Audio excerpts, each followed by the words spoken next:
क्या आपके मसूरों में तकलीफ है? क्या आपकी टूथपेस्ट में नमक है? બસ તેવી જ રીતના mutual fund, SIP, saving plan કરેલા છે, રિયલ એસ્ટેટમાં ઇન્વેસ્ટ કરેલું છે, ગોલ્ડમાં ઇન્વેસ્ટ કરેલું છે કે મેડિક્લેમમાં, બધી જ જગ્યાએ ઇન્વેસ્ટ કર્યા પછી તમને શું લાગે છે કે તમારું ફાઇનાન્શિયલ પ્લાનિંગ પ્રોપર છે?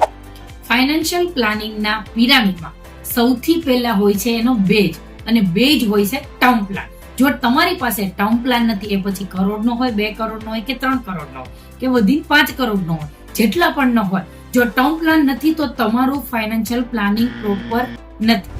જો તમારે 20 માળની બિલ્ડિંગ બનાવવી છે અને એ બિલ્ડિંગનો પાયો જ મજબૂત નહીં હોય તો તમને શું લાગે છે એ બિલ્ડિંગ ઊભી રહેશે ખરી?